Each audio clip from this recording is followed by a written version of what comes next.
예, 지금 예수님께서 유대인들을 향한 가르침이 1절부터 1절 지금 베데스다 연못가에서 38년 된 중풍병자를 고친 사건을 계기로 해서 유대인들이 그들을 예수님을 안식일에 하지 못할 일을 한다고 해서 지금 예수님을 핍박하는 일이 벌어졌습니다. 그러니까 예수님께서 아버지께서 일하시니까 나도 일한다 하니까 유대인들이 이 말을 듣고 더 펄펄 뛰는 거예요. 왜? 그러니까 예수님께서 유대인들이 18절에 보면 유대인들이 이를 인하여 더욱 예수를 죽이고자 하니 이는 안식일만 범할 뿐 아니라 하나님을 자기 뭐라고요? 신아버지라 하여 자기를 하나님과 동등으로 삼음이르라. 그러니까 보세요. 분별력이 가려지면 하나님의 진리가 중요한 진리가 그들에게 들려질수록 그들은 더 심각하게 반항해요. 분별이 가려지면. 그러니까 분별력이 딱 가려지면 중요한 진리가 선포될수록 그들이 더 대적해요. 안식일에 일하는 것 하다가 이 뭘 하니까요? 하나님을 친아버지라 맞아요, 안 해요? 맞잖아요. 말이 맞는데 그들이 볼 때는 아니죠. 그러니까 이번에는 죽이려고 하는 거예요. 왜 그러냐? 그러니까 네가 하나님을 친아버지라기 때문에 참남하다는 거예요. 참남하다는 이 말은요, 사람이 하나님을 모독할 때 쓰는 단어가 참남하다는 단어예요. 예. 그러니까 분별이 가려지면 중요한 진리가 선포될수록 우리 안에 무엇이 일어나느냐 하면 반항이 일어나요. 그러니까 아무 문제 없던 교회에 십자가 복음 전하기 시작하면 난리가 벌어져요.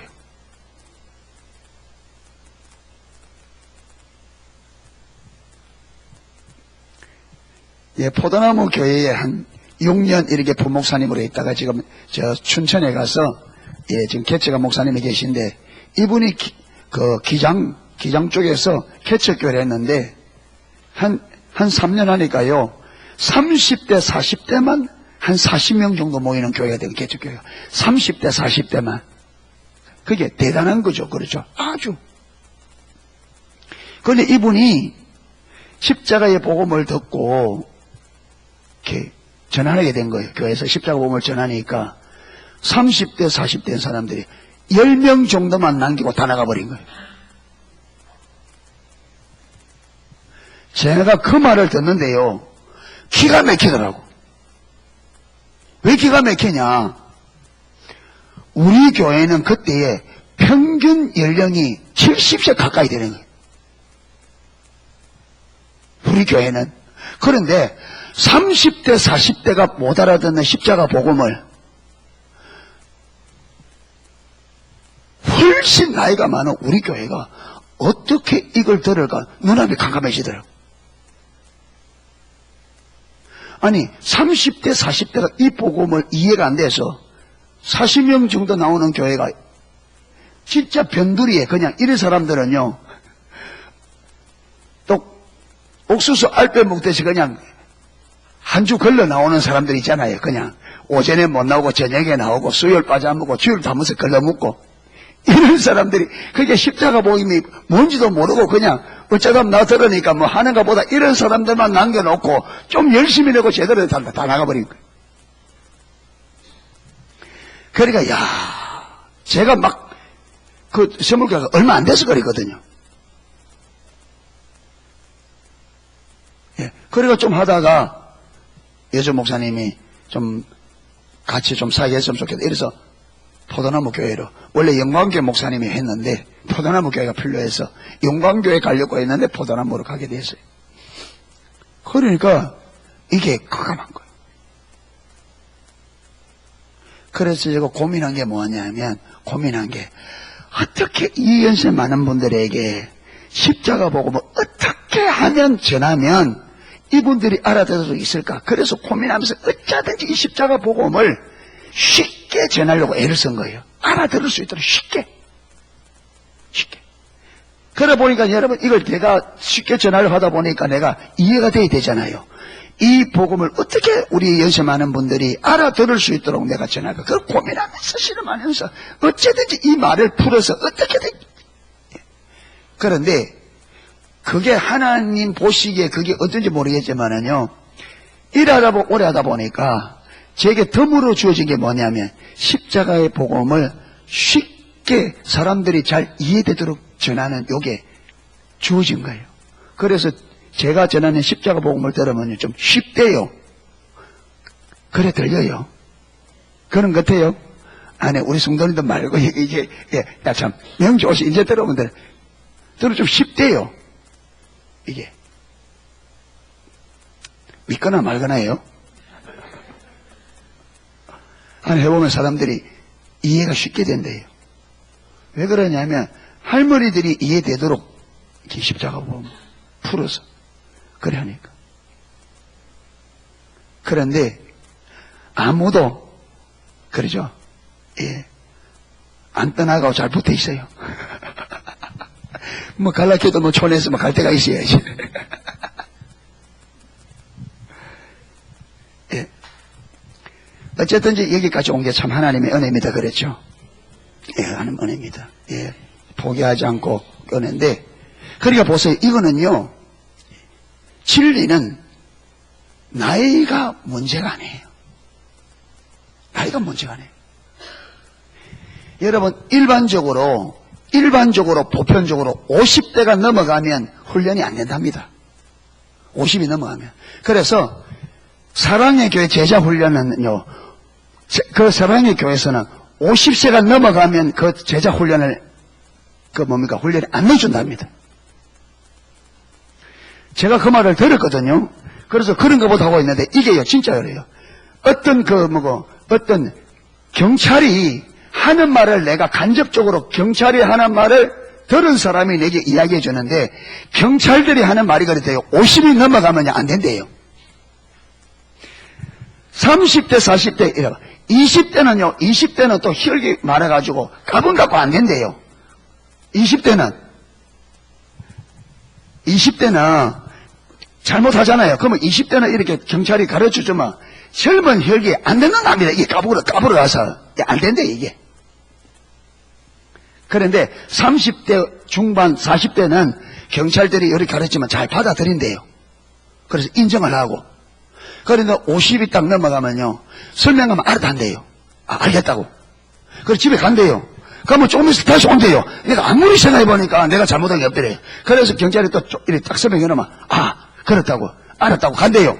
그럼 또 온대요. 그러니까 내가 아무리 생각해도 내가 맞더라고.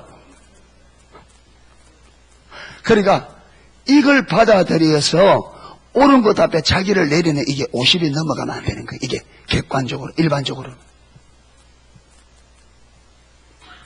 그런데 우리는 일반 지식이 아니잖아요. 그렇잖아요. 기독교는 성령님의 조명이단 말이에요. 성령 하나님은 우리에게 이론을 주는 게 아니라 실제를 주기 때문에 80된 사람도 성령이 조명하면 알게 돼 있습니다. 하나님은 전능한 분입니다. 아멘. 하나님께서 우리에게 전능하신 분이 알게 하는데 모를 수가 없어요. 여러분, 요한은 90의 요한계시록을 썼습니다. 어떻게 가능해요? 성령이 계시하니까. 여러분 성경도 쓰는데 써놓은 성경 이해도 못합니까? 그래 안 그래요? 아니 없는 성경도 쓰시는데 90세가 넘어 쓰는데 써놓은 성경 이해도 안 되느냐 말이에요. 우리가. 그러니까 저와 여러분 자꾸 우리는 아이고 나이가 이래 많아서 하나님은 나이를 초월하는 겁니다. 할렐루야. 여러분 모세는 80세부터 썼잖아요. 그런데 모세가 그분이 특별하게 체력이 좋아서 그게 아닙니다. 하나님이 모세를 붙잡고 하나님이 힘 주시고 하나님이 지혜를 주시고 아멘. 하나님이 다 거예요. 모세는 통로입니다.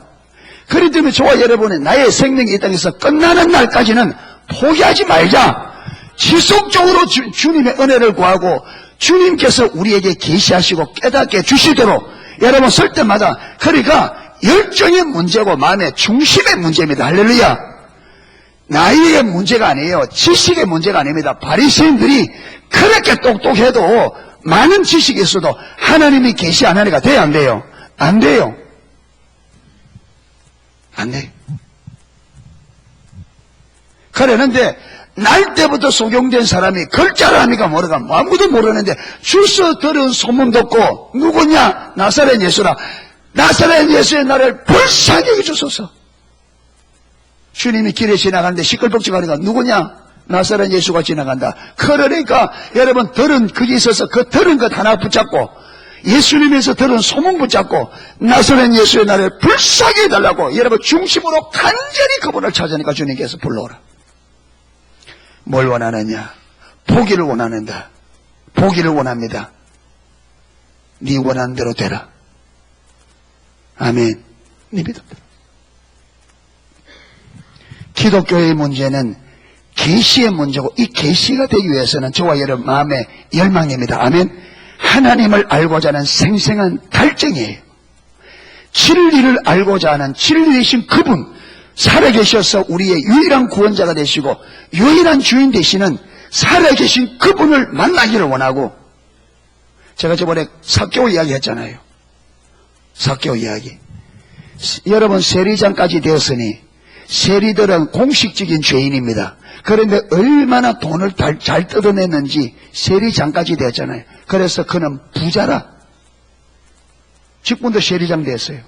그런데 이 죄 많은 인생이 돈으로 키가 작다 보니까 아마 어릴 때 많이 무시도 당했겠어요. 그러니까 이 열등의식 많이 있겠죠. 그래서 이 열등의식을 자기 나름대로 해소한 방법이 뭐냐? 돈 벌자. 내가 돈이 있으면 저들 무시 못하겠지.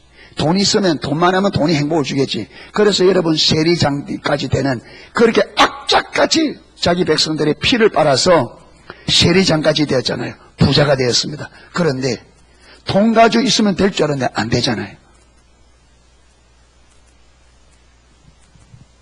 그래서 예수님에 대한 소문을 이래저래 듣다가 예수님 만나야 되겠다. 그래서 하루는 결단을 하고 주님이 계신 곳 찾아갔더니 이미 사람들이 꽉 차서 키가 작아 보이지도 않아. 그런데 마음속에 예수님을 만나야 되겠다고 하는 간절한 그 마음이 여러분 그 환경을 물러서지 못하게 했습니다. 여러분 이겁니다. 보세요. 이거는 마태복음 2장에서 여러분 중풍병자를 4사람이 메고 간 이 사건과 똑같은 지금 원리입니다. 삭개오가 예수님 만나고 싶은 마음으로 갔는데 사람들이 예수님을 꽉 둘러싸서 자기로서는 만날 수 있다 없다? 없었어요. 그런데 그는 물러나 집으로 안 돌아왔습니다. 왜 못 돌아오느냐? 그 마음속에 있는 뭐예요? 주님을 만나야 되겠다고 하는 열망입니다. 여러분 이겁니다. 왜 우리가 상황을 만나면 쉽게 물러서느냐? 쉽게 안 된다고 포기하느냐? 무엇이 없느냐? 주님 만나겠다는 열망이 없단 말이에요. 삭개오처럼. 그러니까 삭개오가 어쩌든지 만나야 되겠다. 그리고 여러분 만날 길을 찾으니까 그 길에 앞에 가는데 뽕나무가 보이는 거예요. 그래 미리 가서 뽕나무에 여러분 어른이 체면도 보세요. 주님을 만나려고 하는 이 열망이 있으면 어떤 것도 문제가 안 돼요. 자존심도 문제 안 되고 환경도 문제 안 되고. 할렐루야. 아멘. 우리 뻐가면 아이고 자존심 상해서 열정이 없어서 그래요. 어린애도 아닌데 그따나 여러분 세리장 얼마나 백성들에게 손가락질 받고 지탄을 받고 얼마나 조롱을 받는데 근데 그가 뽕나무에 떡 올라가서 엎드리는 건데 여러분 사람들이 보면 뭐랄까요? 꼴 좋다 그겠지. 그런데 삭개오에게는 그게 문제가 된다 안 된다? 안 된다. 왜? 주님 만나야 되겠다는 이 하나 때문에.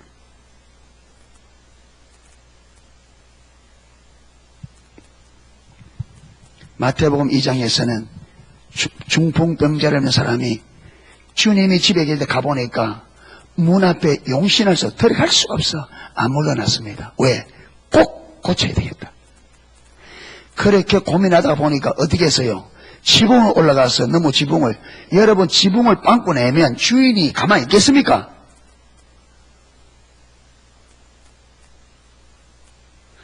아무리 요수분 같으면 콩거리다 아니라도 여러분 너무 지붕을 구멍을 내놓으면 근데 가만히 있겠습니까? 주인이. 그런데 이 네 사람에게는 주인에게 욕 듣는 게 문제가 된다 안 된다?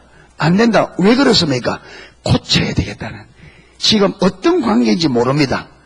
이 네 사람과 이 중풍병자 관계가 친구인지 친척인지 그건 모릅니다. 성님 말이가. 그러나 분명한 사실은 이 네 사람이 이 병자를 고쳐야 되겠다는 열망은 크다는 걸 볼 수 있어요. 왜? 남의 지붕을 뜯어낼 만큼. 무엇이 그렇게 남의 지붕을 욕 듣고 사람들에게 별별 소리 다 들을 건데 그걸 듣는 걸 감수하면서까지 지붕을 뜯어서 구멍을 내서 그 병자를 예수님 앞에 달아내리느냐. 고쳐야 되겠다는 열망입니다. 할렐루야. 여러분, 그래서 주님 앞에 고침을 받고자 자기가 자원하여 나온 사람들은 주님께서 그냥 돌려보낸 적이 없습니다. 여러분, 주님 앞에 병을 고치겠다고 자기가 자원해서 주님 앞에 나간 사람을 주님께서 안 고치고 그냥 돌려보낸 적이 없어요.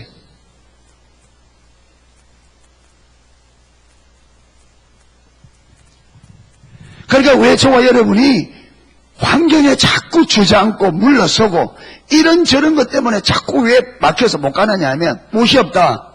주님을 만나겠다고 하는 열망이 없는 거예요. 그러면 그 방해가 없을 날을 기다리면 죽을 때까지는 그런 날이 안 옵니다. 언제나 우리가 주님께로 가는 길에는 언제나 방해 요소가 있고 언제나 방해거리가 있습니다. 하나님의 의도예요. 에덴 동산에 선악과를 어디에 두었더라? 중앙에.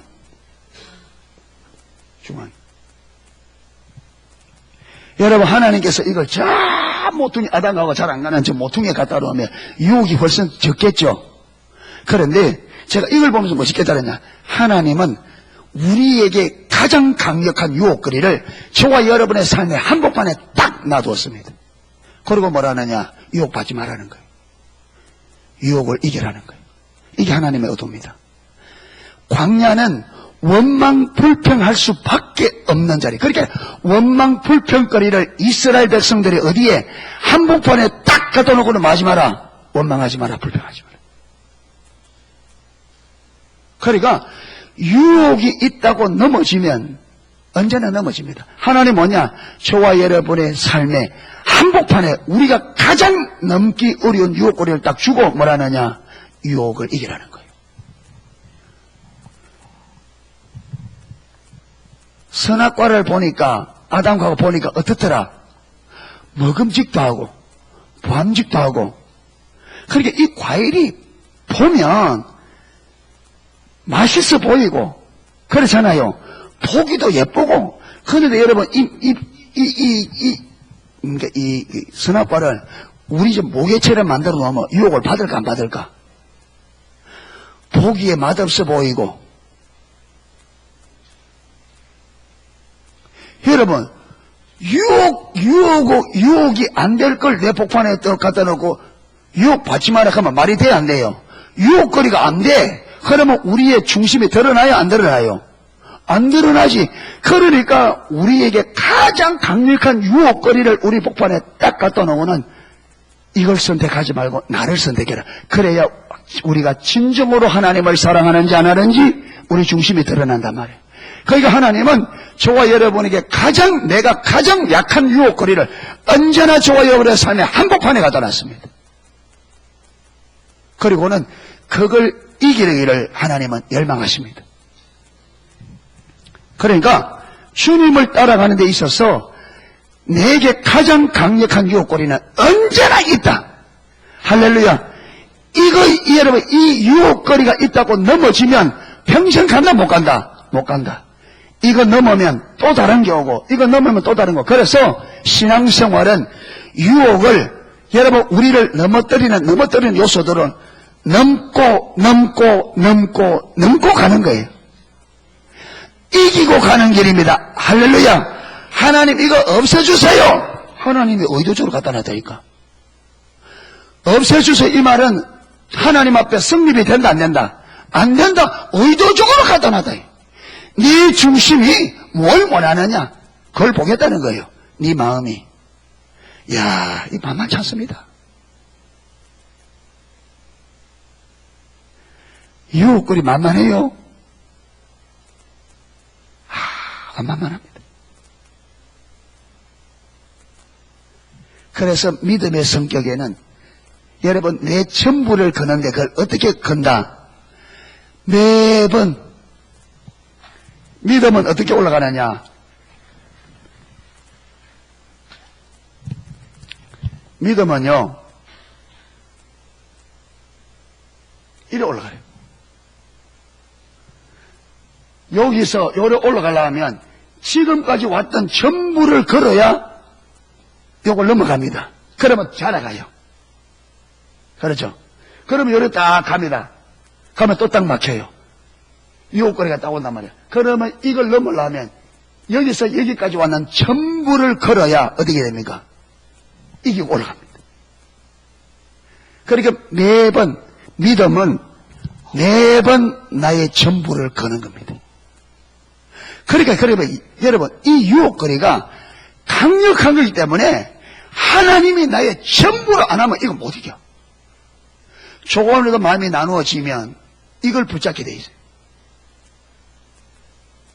그러니까 하나님이 나의 전부가 되는 여기 가야만 이 유혹을 이길 수 있는 거예요. 그러니까 우리가 자꾸 유혹에 자꾸 넘어지는 것은 이 말은 아직까지 하나님이 나에게 무엇이 안 되고 있다? 전부가 안 되고 있다. 그래서 자꾸 넘어지는 거예요. 하나님 말고 내가 원하는 게 많기 때문에 자꾸 넘어지는 거예요. 그러니까 하나님 앞에 하나님 이거 없애주세요. 이 기도는 성립이 된다, 안 된다? 안 됩니다. 많은 길밖에 없다. 이기는 길밖에 없어요. 그걸 넘어가려고 하면 이기는 길밖에 없습니다. 하나님은 승리하기를 원합니다. 그런데 우리 자원으로 안 되잖아요. 그러니까 하나님이 이것보다 더 소중하다는 걸 봐야 되잖아요. 그러니까 하나님의 얼굴을 구해야 돼. 이런 시간들에 간절하게 하나님 앞에 절박하게 주님이 주님 자신을 계시하려 주면 내가 하나님을 모르면 하나님 이 유혹 못 이겨요. 주님 내가 매번 넘어지는 거 주님 아시잖아요. 주님의 계시해 주지 않으면 나 못 이깁니다. 주여 주님을 내게 계시해달라고. 그러니까 간절하게 그분이 자신을 내게 안 알려주면 우리는 이 유혹거리를 못 이겨. 우리가 힘쓴다 되는 게 아니에요. 그러니까 이걸 이길 수 있는 유일한 길은 지금 이 유혹거리보다 하나님이 더 가치 있는 게 보여져야 돼. 그래 안 그래요? 하나님이 더 가치 있는 게 딱 보여지면 이거는 내려져. 그러니까 어떻게 한다고요?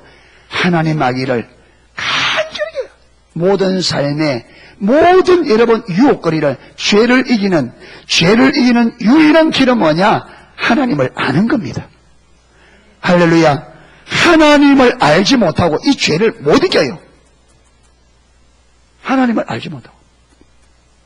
그러니까 매 순간순간 하루의 삶 속에 하나님을 알기를 간절히 두고 그러니까 모든 초점을 어디에? 내 삶 속에 운행하시고 내 삶 속에 오셔서 함께 하시면서 내 삶을 인도해 가시는 이 하나님의 움직임에 하나님 그분한테 포커스를 딱 맞춰놓고 모든 것을 하나님 아는 기회로 만들어 가야 됩니다. 아멘. 계속 하나님이 어떻게 일하는지, 하나님께서 우리에게 내게 뭘 원하는지, 하나님 어떤 분인지, 이래서 매일매일 삶 속에서 하나님을 경험하고 이래서 내게 있는 이 유혹보다 하나님이 더 큰 걸 경험하면 이걸 이깁니다. 아멘. 그러면 좀 더 가면 유혹도 커지겠죠.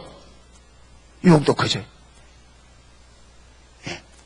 그러면 또 이걸 이기려면 또 무엇이 필요해요? 또 하나님 알아야 돼. 또 가면 또 유혹이 와. 이거는 이전의 유혹보다 더 커. 이걸 이기려면 또 하나님 더 알아야 돼. 뭐와 같으냐? 예수님께서 마태복음 17장에 산에서 베드로, 야고보, 요한과 함께 변화산에서 기도하면서 하나님 영광으로 빛나는 그 기간 동안에 산 아래에는 9명의 제자가 있습니다. 그랬죠. 이 9명의 제자에게 귀신 들린 아들이 있는 아버지가 이 아들을 데리고 제자들이 와서 고쳐달라고 하는 거예요. 그 제자들이요, 전에 고친 경험이 있으니까 데리고 오세요. 자신만만하게 시작했는데 돼요, 안 돼요? 안 돼요. 전에는 됐는데 이건 안 돼. 그러니까 제가 상상해 보니까 9명이 예수님이 하는 거 보았던 거 흉내 다 냈을 거야 아마. 돼요, 안 돼요? 안 되고 그렇게 실험하고 있을 때 예수님께서 세 명의 제자를 내려왔는 거예요. 그러니까 이 아버지가 9명의 제자가 들러붙어서 실험하다 못 고치되 가슴이 조마조마하고 그러니까 어떡하나 지금 하고 있는데 예수님 오니까 얼마나 빨리 가서 주님 내 아들의 병을 고쳐주십시오. 제자들에게 데려왔으나 제자들이 고치지 못합니다. 그 주님께서 화를 내잖아요. 폐역한 세대요. 언제까지 내가 너희와 함께 있겠느냐. 아들을 데려오느라. 언제부터 그러냐. 어려서부터 그렇습니다. 그리고 귀신에게 그 아이에게서 나가고 다시는 들어오지 마라 하니까 귀신이 딱 나고 애가 딱 쓰러졌는데 잡아 일으키는 게 일어난단 말이에요. 그 제자들이 신기할 거야 안 할까요? 9명이 달라붙어가 난리를 쳤는데 안 되는데 주님이 딱 하니까. 그래서 여러분 그 자에서는 창피해서 못 물어봤어요. 그렇게 조용한 주님 뒤에 쫄쫄쫄 따라가다가 주님이 어떤 집에 들어가서 딱 앉으니까 그 성경에 보면 종용이 그 떠벌리가 아니잖아요. 실패인데. 그래 주님 뭐라고 물었습니까? 주님 왜 우리는 안 됐습니까? 그러니까 예수님께서 이런 이유는 기도 외에는 몰아낼 수 없다. 그래 보세요. 이런 이유 그러잖아요. 종류죠. 이런 종류는 우리 쉽게 말하면 이런 종류는 기도 외에는 안 된다. 여러분 그러면서 로이드 존슨 목사님은 귀신들의 세계도 무엇이 있다. 그 뭐라고 합니까? 그게 등급이 있다는 거예요. 등급이. 약한 등급이 있고 센 등급이 있고 제자들이 지금까지 그들이 고쳤던 등급은 지금 이 등급보다 어떤 등급이다? 낮은 등급이다. 그러니까 이 등급은 제자들이 쫓아냈던 그 등급과 높은 차원의 지금 그러니까 제자들이 가지고 있는 능력으로는 이걸 쫓아낼 수 있다 없다? 안 된다. 그렇게 무엇이 더 필요하다? 더 기도를 통해서 하나님과 더 관계 안에서 하나님으로부터 더 능력이 공급되어야 된다. 그래서 기도가 필요하다는 거예요. 그러니까 우리가 여기서 만났던 문제는 여러분 여기서 만났던 문제보다 여기서 만나는 문제는 내 믿음이 자라간다 만나는 문제는 저거가 등급이 다릅니다.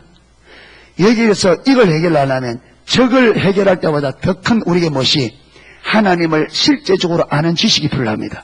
믿음이 더 자라가면 여기서 만나는 것은 저기보다 훨씬 더 무엇이 필요합니까?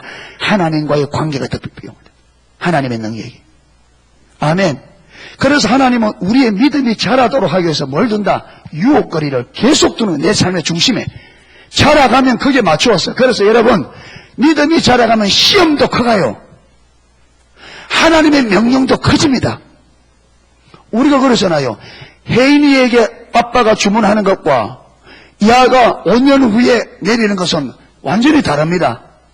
왜? 아이가 커가면 거기에 맞춰서 모두 아빠의 요구도 자라갑니다. 초등학교 때 아빠가 요구했던 것보다 중학교 때는 훨씬 커집니다. 중학교 때보다 고등학교는 훨씬 커지고 성인이 되면 완전히 달라집니다. 그러니까 하나님은 하나님의 백성들이 지속적으로 자라가기를 원합니다. 그리스도의 장생한 분량에 이르기까지. 할렐루야. 여러분 그렇게 자라가려면 계속 이 믿음을 자라게 만드는 환경이 요구됩니다.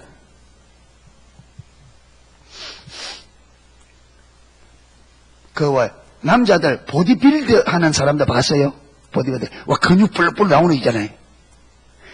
우리는 벗어나면 못 봅니다. 네, 피골이 상접합니다. 근데 그들이 멋있잖아요. 어떤 때는 너무 심해가 징그럴 때도 있더라. 징그러운 것도 있어요. 예. 그런데 여러분, 근육이 그렇게 발달해 가려면 이 근육에 계속 부하를 걸어줍니다.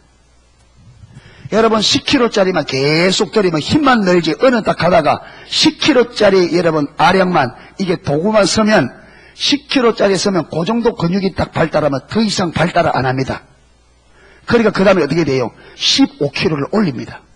그래 또 하면 근육이 발달합니다. 그 다음에 20kg 올려요. 이래서 계속 무게를 계속 올리는 거예요. 그래서 이 근육의 무엇을 자꾸 이 근육이 힘을 쏘도록 강화되도록 계속 무게를 올리는 거예요. 똑같습니다. 하나님께서 저와 여러분 믿음이 자라가려면 그 믿음의 부하를 걸어준단 말이에요. 아멘. 무엇으로? 유혹으로, 시험거리로. 그래서 우리 믿음이 계속 자라가죠. 그러니까 저와 여러분의 삶에 전에하고 다른 시험이 온다. 그게 잘못된 거예요? 정상이에요? 아니 전에는 근데 전에는 그런 것 때문에 이제는 좀 더 큰 것이 온다. 시험들이 크다, 유혹이 크다. 그게 잘못된 거예요? 정상이에요? 그게 정상이에요. 근데 똑같이 오는 그게 지금 잘못된 거예요. 믿음이 안 자라가고 있다는 말. 똑같은 문제에 계속 내가 시험 간다. 이거 정상이에요? 비정상이에요? 여러분 어린아이가 맨날 더하기 가지고 지금 애가 더하기 가지고 맨날 실험한다. 1학년 때도 더하기, 2학년 때도 더하기, 3학년 때도 더하기, 6학년 졸업할 때 되는데 더하기 가지고 실험한다. 이게 정상이에요? 비정상이에요? 비정상이에요. 여러분 우리가 늘 환경 속에서 똑같은 문제에 자꾸 넘어진다. 1년이 가는데도 그 문제, 2년이 가도 그 문제, 3년이 가도 그 문제. 그게 정상이에요? 비정상이에요? 비정상입니다. 1학년은 더하기 했으면 좀 있으면 빼기, 그 다음에 뭐하고요? 곱하기, 나누기, 남자는 분수 자꾸 자라가야지. 그래 안 그래요? 그러니까 전에 문제가 됐던 게 이제는 문제도 안 돼야 돼. 1년 이내 지나면 또 다른 차원의 문제가 와야 됩니다. 아멘? 근데 그게 또 1년이 지나오니까 그게 또 문제가 안 돼. 또 다른 차원에 이게 자라가는 거단 말이에요. 할렐루야. 하나님은 저와 여러분 믿음을 계속 자라가도록 하기 위해서 여러분 환경과 유혹이라는 유혹거리, 환경을 통해서 사람을 통해서 우리에게 계속 우리 믿음의 부활을 건단 말이에요. 더 큰 힘이 요구되도록, 더 큰 힘이 요구되는, 더 많은 기도가 하나님과의 더 친밀함이 요구되어지는 그런 문제를 자꾸 우리 삶 중심에, 우리 삶의 중앙에 계속 집어넣는단 말이에요. 왜? 우리가 그것 때문에 붙잡고 실험하고 고민하고 어떻게 하면 이 문제를 넘을 수 있는지 주님 앞에 나가고 고민하고 실험하고 자꾸 두드리면서 거기서 어떻게 한다고요? 우리의 영적 근육이 강화되어진단 말이에요. 믿음의 근육이 강화된단 말이에요. 그래서 믿음의 근육이 계속 강화돼야 돼요. 믿음의 힘이 계속 자라가야 돼요. 아멘. 그래야 여러분 세상 문제가. 그래 처음에는 여러분 이 역기를 드는데 30kg짜리 가지고 발발발발발 맸는데 그 1년쯤 하고 나니까 50kg짜리도 휘뜩휘뜩해야 돼. 그래 자라가야 돼. 그게 근육이 지금 자라간단 말이야. 근육이 강화되겠다. 똑같은 믿음의 근육이 강화되어야 된다. 강해져야 된다. 아멘. 그래야 점점 세상 문제, 전에 문제가 됐던 게 이제는 최대 문제가 다 아니고 그것쯤이야 그거. 30kg쯤 그러냐 어느 좀 운동한 사람은 한 손으로 들어버려요 그걸.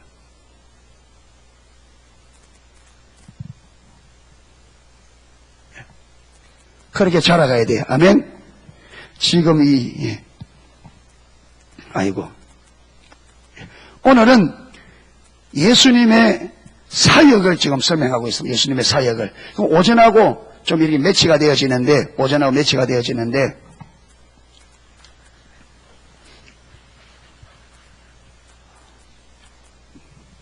안식일 날 하지 못할 일을 한다고 막 시비를 걸잖아요.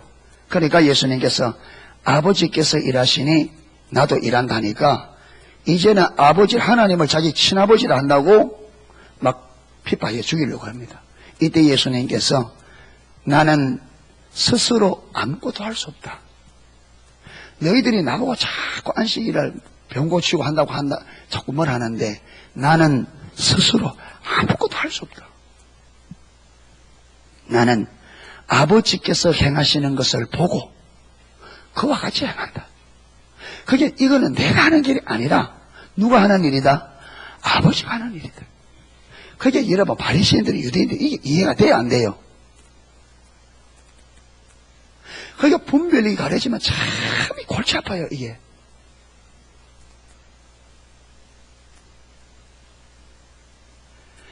분별력이 가려진 상태에서 배우고 올바로 하려고 하는 마음의 자세가 없으면, 자세가 올바로 안 되면 분별력이 가려진 사람은 불가능합니다, 돌이키는 게. 분별력이 가려져 있는 상태에서 돌이키려고 하면 우리 마음의 중심에 내가 올바로 신앙생활을 하겠다고 하는 이 마음, 이 열망이 안에 있어야 됩니다. 그래야 그 과정을 통해서 분별력이 열리는데, 분별력이 가려진 사람이 배우고자 하고 올바로 신앙생활을 바르게 하려고 하는, 성경대로 하려고 하는 이 마음이 없으면 그 사람은 불가능합니다. 뭐처럼? 바리새인들처럼. 이사야부터 예레미야까지, 이사야 예언부터 예레미야 때에 유다가 망할 때까지 제가 몇 년 기간에 됐죠? 이사야 때부터 예레미야 사역, 유다가 멸망하면서 예레미야 사역이 끝납니다. 이사야가 돌아오라, 이스라엘 백성에게, 유다의 백성들에게 돌아오라, 너희가 하나님을 버리고 떠났기 때문에. 이사야 1장 나오잖아요. 너희가, 이스라엘 백성의 상태가 소돔의 고모라요, 소돔의 관원이요 고모라의 백성들을 하면서 그때부터 돌아오는데 그들이 안 돌아옵니다. 몇 년 기간이냐면 150년 기간입니다. 그런데 그 150년 동안에 하나님이 어떻게 했다고요? 내 종 선지자를 보내되 부지런히 보내요. 아침부터 저녁까지 너에게 전하자. 네가 들었다 안 들었다? 안 들었다. 그렇게 많이 했는데도 그들이 못 들었습니다. 분별력이 가려져 있는 상태에서 그들이 하나님의 말씀을 들으려고 하고 알려고 하는, 배우고자 하는 이 마음이 없으니까 150년 동안 은혜를 줘도 그게 다 쏟아져 버렸습니다.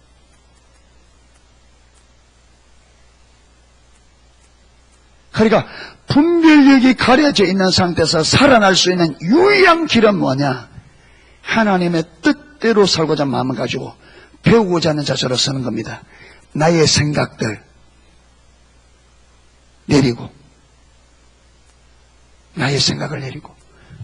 여러분, 내 관점에서 내 생각, 내 길, 이사야 55장에 하나님 편으로 말하면 내 생각과 내 길을 내리고 하나님의 생각과 하나님의 길을 알고자 하는 중심이 되어져야 그 사람이 살아날 수 있는 유일한 길입니다. 그게 없으면, 분별력이 가려진 상태에서 그 마음이 없으면 그 사람은 길이 없습니다. 성경에 보면 여러분, 예수님의 그 놀라운 말씀의 권세가 있었고 놀라운 능력으로 하나님의 나라가 강력하게 전파된다 했잖아요. 그런데도 이스라엘 백성이 그걸 3년 동안 보고 들으면서 그들이 망했습니다. 예루살렘에 올라가는데, 마지막 십자가를 지게 예루살렘에 올라가는데 예루살렘이 눈에 딱 들어왔을 때 예수님께서 그 예루살렘 보시면서 우시면서, 주님께서 우시면서 예루살렘을 향해 하는 말이, 예루살렘아 예루살렘아 내가 암탉이 제 새끼를 날개를 모는 것이, 무슨 말이냐? 하나님의 심판에서 너희를 살리려고 한 적이 몇 번이야. 그러나 너희 눈에 가리웠도다. 안 보이는 거예요, 그게. 왜? 분별이 가려져 있으니까. 그런데 그들이요, 분별이 가려 있어도 주님의 말씀을 듣고 도대체 저분이 전하는 것이 무엇인지, 도대체 저분이 니고데모처럼 저 놀라운 능력을 행하는데 도대체 저분이 누굴까? 정말로 알고자 하는 마음으로 주님 앞에 나와 세례 요한처럼 예수님을 물었다면 그들은 살 수 있었습니다. 그런데 그들은 배우고자 하는 마음이 없으니까 관심 있어요, 없어요? 관심 없어요. 그리고 뭐 하느냐? 예수님을 잡아 죽이는 데만 관심이 있었지 주님을 알고자 하는 데는 관심이 없었어요. 여러분, 이런 마음의 자세를 두고 예레미야서는 저들의 마음이 강팍한 대로, 완악한 대로 이렇게 씁니다. 바로 여러분, 내 생각과 내 길을 내리고 하나님의 생각과 하나님의 길을 알고자 하는 그 마음이 없이 자기 생각과 자기 길을 딱 붙잡고 이걸 옳다고 주장하는 사람들을 향하여 이걸 성경의 표현으로는 교만하다. 이 교만을 다른 말로 하면 마음이 강팍하고 완악하다. 여러분, 이래 되어버리면요. 이래 되어버리면 아까 그랬잖아요. 이런 사람에게 중한 진리를 전하면 전할수록 무엇이 일어난다? 반발이 더 세요. 진리가, 중요한 진리가 선포될수록 그들은 더 반발해요.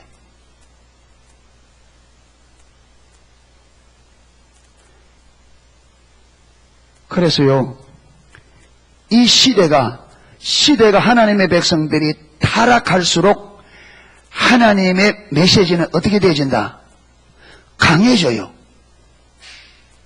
강해져요. 그런데 반대로 여러분, 신앙이 타락할수록 하나님의 백성들이 요구하는 메시지는 부드러운 메시지를 요구해요.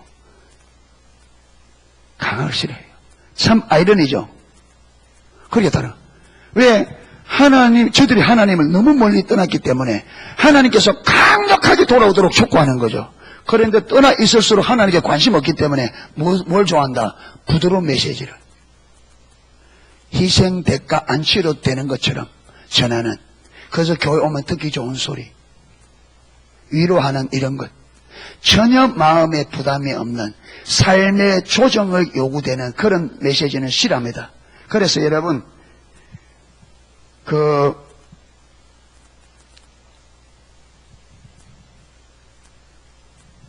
옛날 총신대 총장이었던 분이 서울에 있는 유명한 교회들, 유명한 목사님들, 유명한 교회들 설교를 10년 동안 놓았다잖아요. 10년 동안 분석해 본 결과 그게 없는 게 뭐냐? 죄, 회개, 지옥이라는 단어가 없더라는 거예요. 왜 그러냐? 사람들이 그걸 듣기 싫어하니까. 그걸 부담스러워하니까 다 빼버린 거예요. 여러분, 기독교는 죄, 회개, 지옥 빼고는 할 게 없는 게 기독교입니다. 할 말이 없는 게.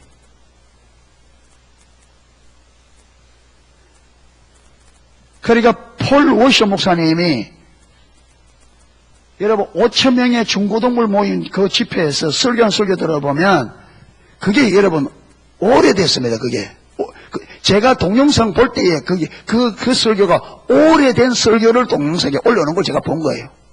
그분이 지금은 연세가 많이 들어 보이더라고요. 그때는 청년처럼 보입니다. 그 설교가. 그런데 그때 벌써 미국의 교회에서 전파되는 복음은 성경이 말하는 복음이 아니다 그럽니다.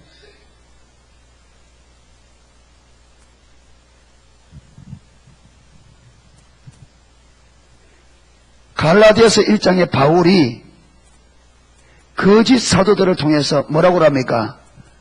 다른 복음은 없다 말하면서 저들이 다른 복음을 전한다 그랬습니다. 그러면서 사도 바울이 내가 전한 복음 외에 다른 복음을 전하면 하늘에서 온 천사들에도 말죄다 저주를 받을지어다. 여러분, 그 복음이 뭐냐? 예수 그리스도가 주다. 주권 앞에 엎드려. 이게 거예요. 그런데 그들은 예수를 믿어야 된다, 맞다. 그런데 할례도 받아야 돼.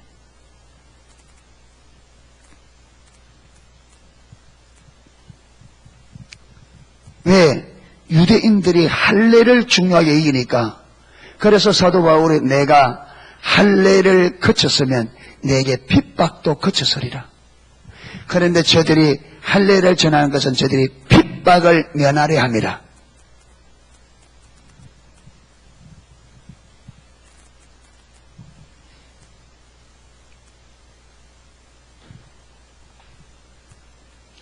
그러니까 예수님은 아버지께서 하는 일을 보지 않고는 나는 스스로 아무것도 할 수 없다. 왜? 예수님이 이 땅에 올 때의 온 목적이 뭐냐? 아버지의 뜻을 행하기 위해 오셨습니다. 그래서 우리가 앞에 살펴봤잖아요. 4장 34절에 내 양식은 너희들이 알지 못하는 내게는 양식이 있다. 이 양식은 나를 보내신 이의 뜻을 행하며 그의 일을 온전히 이루는 것이라. 그러니까 예수님은 자신이 아버지의 뜻을 이루러 온 것이 이 땅에 온 목적이고, 그 뜻을 이루는 것이 예수님에게는 뭐다? 이게 양식이다. 이게 생명이라는 거죠. 그러니까 예수님은 아무것도 스스로 할 수 없죠. 여러분, 예수님이 하려고 많은 일을 할 수 있겠죠. 그런데 자기가 임의로 하는 것은 의미가 없는 거예요. 왜? 자기는 자기가 임의로 하기 온 것이 아니라 아버지의 뜻을 이루러 왔단 말이에요. 그게 아무리 놀라운 일을 한다 할지라도 하나님의 뜻이 이루어지지 않으면 자기가 이 땅에 온 목적이 이루어진다 안 이루어진다? 의미가 없는 거죠. 온 목적이. 그러니까 저와 여러분이 존재하는 목적은 아버지께서 우리를 통해서 이루시려고 하는 아버지의 뜻을 이루는 것이 동일하게 저와 여러분도 그 목적으로 이 땅에 왔습니다. 아멘. 그러면 저와 여러분이 우리가 일평생 살면서 열심히 일해서 여러분 대단한 일을 할 수 있습니다. 학교도 짓고 병원도 짓고 엄청난 일 할 수 있는데 문제는 뭐냐면 그걸 통해서 하나님의 뜻이 이루어지지 않으면 하나님이 사람은 볼 때는 대단할지 몰라도 하나님이 볼 때는 이게 의미가 있어 없어요? 전혀 없어요. 왜? 나를 이 땅에 보낸 것은 그 일이 아니에요. 주님 앞에 서면 하나님 앞에 버림받죠. 땅에서 아무리. 여러분 바리새인들이 성경을 많이 알아서 회당마다 회당을 세워서 얼마나 많이 가르쳤어요. 그런데 문제는 뭐냐? 여러분 그들이 자기도 천국에 들어가지 않고 천국문을 걸어담고 자기도 안 들어가고 들어갈 사람도 못 들어가게 만들고 그 다음에 교인 하나를 얻기 위해서 여러분 전도해서 우리만 쉽게 말 구원하기 위해서 바다를 건너고 육지를 돌아 한 사람을 만나면 자기들보다 배나 지옥자식 그들이 여러분 사람들을 볼 때는 대단히 열정적으로 하나님의 일을 했죠. 그런데 예수님의 평가는 그 인정이 돼야 안 돼요. 화이진자 서기관 바리새인들이요. 회칠한 무덤 같도다. 화에 있을진데 서기관과 바리새인들이요. 소경들이요. 우맹한 자요. 그 집에 겉은 깨끗하나 그 안은 온갖 불법과 탐욕이 가득하도다. 너희가 하루 살리는 끊어내고 약대는 삼키는도다. 회칠한 무덤 같도다.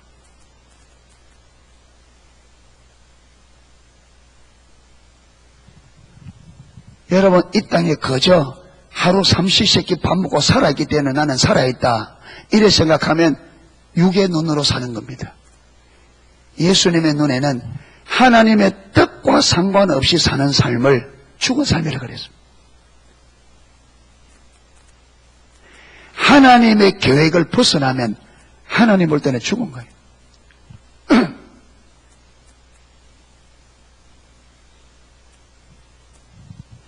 여러분 로켓대가 딱 쏘려면 로켓대가 돌아야 돼. 궤도가 있습니다. 그렇죠?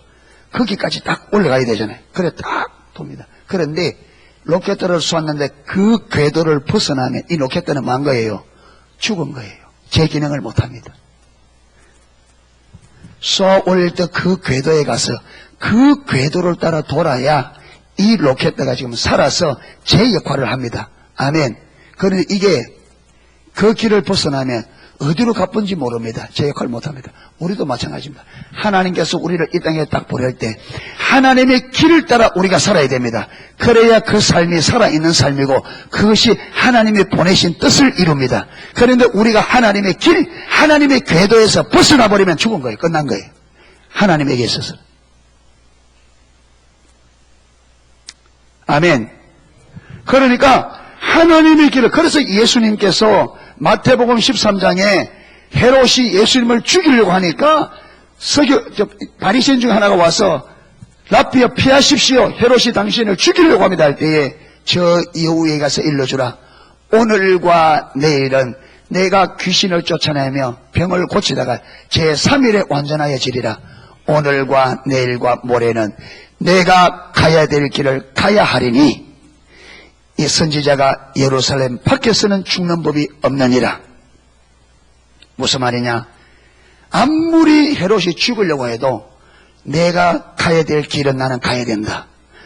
하나님께서 내게 가라고 한 이 길은 가야 된다. 그런데 이 길 끝은 예루살렘에서 죽는 거라는 거죠. 하나님의 궤도를 벗어나면 안 된다는 거예요. 그 궤도 안에서 사명을 다할 때까지 그 궤도 안에, 그 길 안에 있어야 돼요. 아멘. 그러니까 좋아요. 그런데 사단은 우리를 이 길에서 마도록 벗어나도록 유혹한단 말이에요. 벗어나도록. 벗어나면 뭐라고요? 죽음이라고요. 하나님 볼 때는 죽은 거예요. 그러니까 사단은 도적이 오는 것은 도적질하고 죽이고 멸망시키는 것뿐이 어떻게 멸망시킵니까? 하나님의 길에서 우리를 유혹과 미혹과 온갖 세상의 방해물로 우리가 하나님의 길을 따라 하나님의 궤도를 따라가지 못하도록 벗어나게 만들어버립니다. 그 하나님의 길을 따라가야 예수님께서 내가 곧 길이요 진리요 생명이다. 그 주님의 길을 따라가는 그 자체가 생명이란 말이에요. 그 길이 생명의 길입니다. 그 진리가 생명의 진리란 말이에요. 그 길만이 생명이고 그 길만이 참된 진리입니다. 거기서 벗어나면 죽는단 말이에요. 그러니까 사단이 우리로 하여금 그 길에서 벗어나도록 온갖 것으로 우리가 이미 세상에서 배웠던 그런 내 생각, 내 길, 온갖 세상의 유혹거리로 예수님께 사단이 와서 천하만국의 영광을 보여주면서 내게 절해라. 그러면 내게 주겠다. 여러분 이게 무슨 말이냐. 예수님은 지금 하나님의 궤도를 따라가야 되잖아. 하나님의 길을 따라. 그런데 사단이 지금 예수님에게 어디로 오라는 거예요? 사단의 길로. 사단의 길로 거기서 벗어나서 내 길에 따라가자. 내 길. 뭐 줄 테니까? 부귀영화를 천하만 모든 영광을 네게 줄 테니까 내게 엎드려 절하라. 내 길에 서라는 거예요. 내 길에. 예수님을 죽이려는 거죠. 그렇죠. 아담처럼. 멸망시키라고 예수님은. 그런데 예수님은 무엇으로 물리쳤습니까? 말씀으로 하나님의 길로 물리쳤습니다. 주 너희 하나님만 경배하라 그랬다. 예수님이 딱 물리치고 어디 있었어요? 하나님의 길에. 하나님의 길. 그러자 사단은 끊임없이 저와 여러분을 하나님의 길에서 벗어나도록 유혹합니다. 그리고 하나님은 그것을 만다 허락합니다. 왜? 우리의 마음이 어떠한지. 신명기 8장 3절에 보면 너희를 낮추시고 시험하사 너희가 하나님 말씀을 지키는지 안 지키는지 알게 하십니다.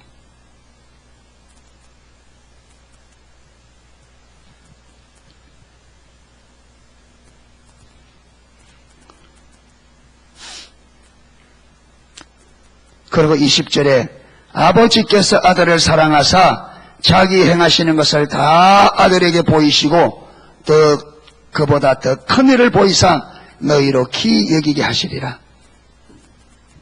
예수님께서 이렇게 자기는 스스로 아무것도 할 수 없다. 나는 아버지의 행하시는 것을 보고 그와 같이 행한다. 이게 결정하고 철저하게 그렇게 살려고 하니까 아버지께서 아들을 사랑하셔서 아버지의 모든 것을 다 만다 아들에게 다 보여주신다. 그리고 지금까지 그래왔고 앞으로 더 큰 일도 해서 너희로 하여금 기이하게 여기도록 할 거라. 나다나엘이 왔을 때 이는 참 나다나엘이 빌립이 우리가 메시아를 만났다. 그러니까 누구냐? 나사렛 예수라 하니까 뭐랍니까? 나사렛에서 무슨 선한 것이 나겠느냐? 누구 생각이에요? 누구 생각이에요? 자기 생각이지. 그런데 빌립이 와보라고 강력하게 초청했더니 따라옵니다. 예수님 앞에 설 때 예수님께서 이는 참 이스라엘 사람이라 그 속에 간사한 것이 없다. 이러니까 나다나엘이 주여 당신은 이스라엘의 임금이로소이다. 그러니까 어떻게 나를 알았습니까? 하니까 네가 무화과 나무 아래 있을 때 봤다. 아마 무화과 나무 아래에서 뭔가를 아마 생각하는, 그냥 앉아있는 그걸 보고 말하지는 않을 거예요. 그러니까 예수님 말을 딱 듣고 직감적으로 그렇죠. 이분이 알고 하구나. 그래서 당신은 하나님의 아들이요 이스라엘의 임금이로소이다. 그러니까 예수님께서 뭐랍니까? 내가 너를 무화과 나무 아래 있는 것을 보았다고 하기 때문에 그러면 하냐? 앞으로 하늘이 열리고 하나님의 사자들이 인자 위에 오르락 내려가면서 네가 보게 될 거라. 같은 말입니다. 아멘. 네가 이것 가지고 이야기하느냐. 훨씬 큰 일도. 여러분, 저와 여러분이 지금까지도 우리가 신앙의 본질하면 이런저런 거 경험하죠. 여러분, 앞으로 이것보다 훨씬 큰 것을 보게 될 것입니다.